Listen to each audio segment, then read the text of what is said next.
Hi students, I welcome to all here on the channel English Arena. I myself Dr. Lalo, as you know well about that, and today I am here to talk about a very important topic in terms of English grammar. देखो ऐसा है, if I ask a question to all of you, if I ask a question that without noun a sentence can be made or not, your answer is yes sir, we can make.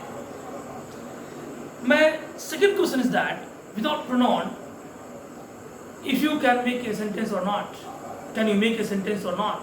Answer is yes sir, you can. But if my question is without verb we can make a sentence or not, तो मुझे लगता है कि आपका answer होगा no sir, we cannot. तो आप समझ सकते हैं as you know that without particular term I am talking about verb, जिसके बिना हम सेंटेंस नहीं बना सकते.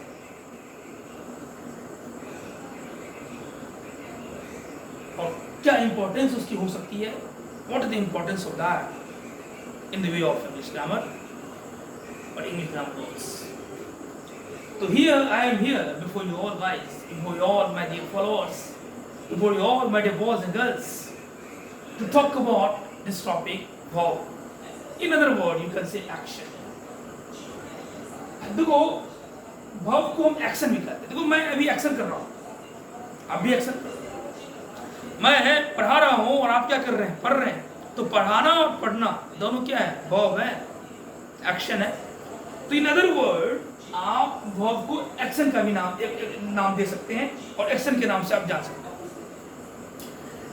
बहुत जो है बड़ा टॉपिक है ये टॉपिक.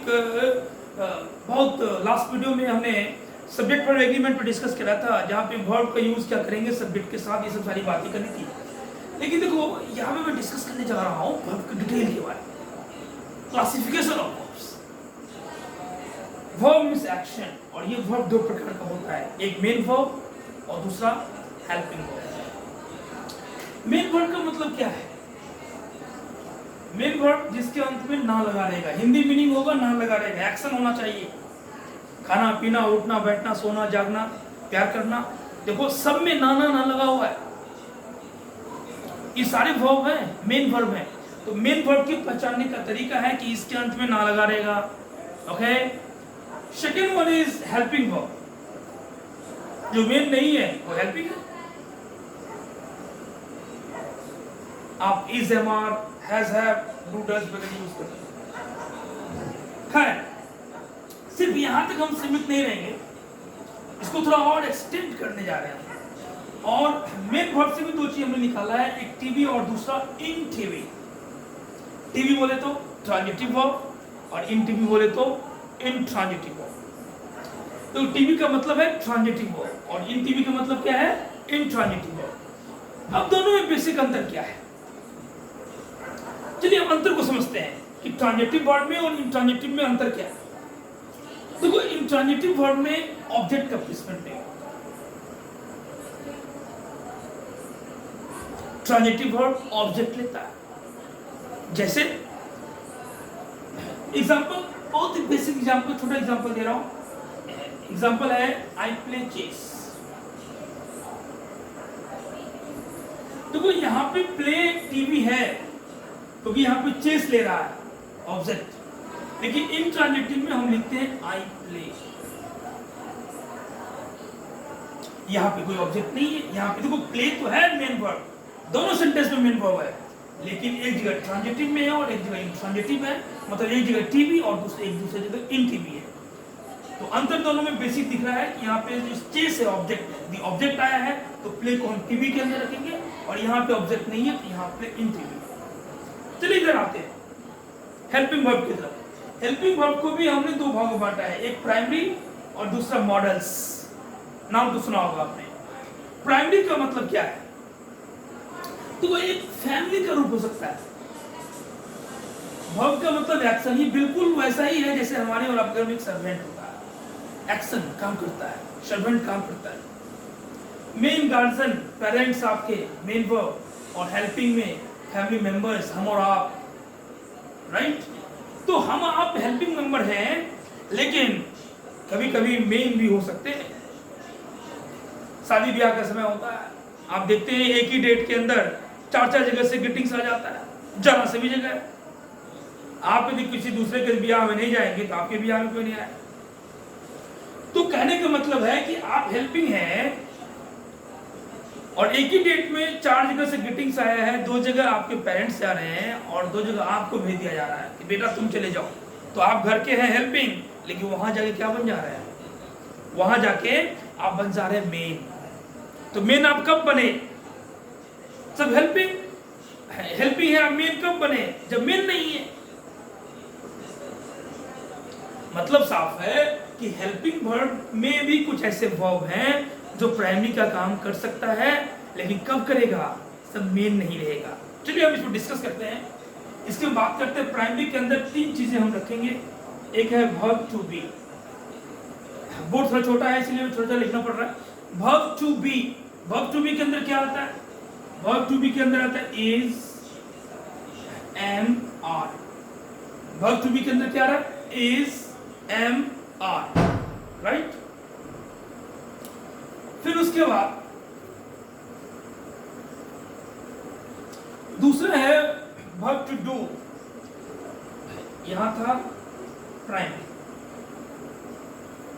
तो प्राइमरी में हमने लिखे थे वर्ब टू बी, जहां पे is, am, are.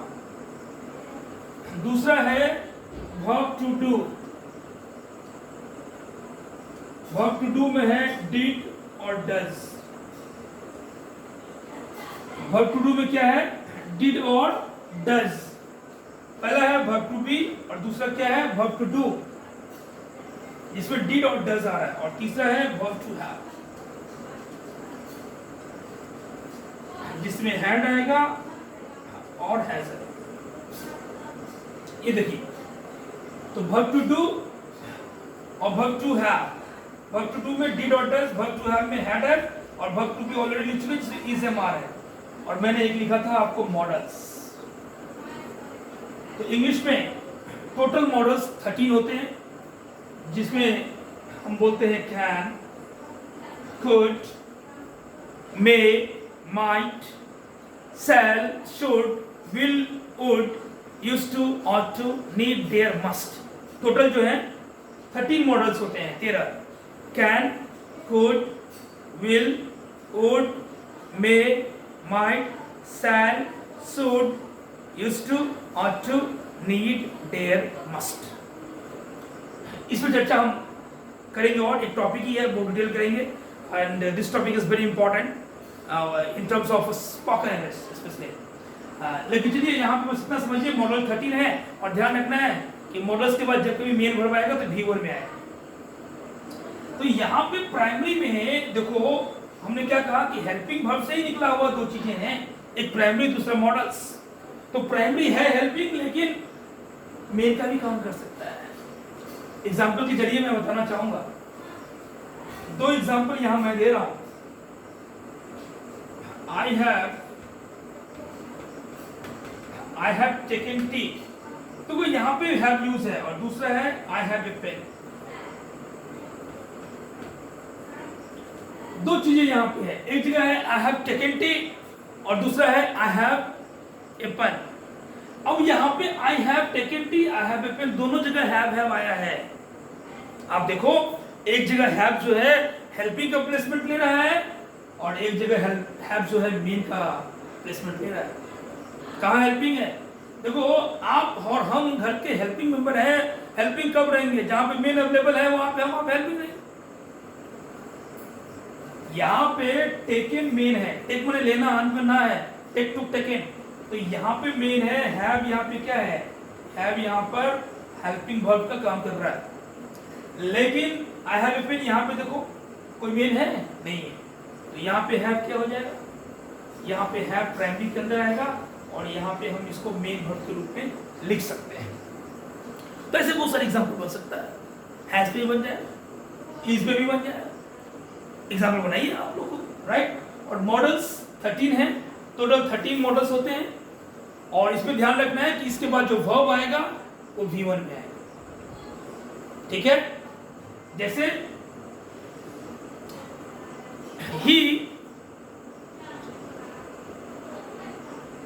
he will gone to London, plus sentence, he will gone कभी नहीं होगा, gone V3 है, he will go to London होगा, he will go V1 आता है।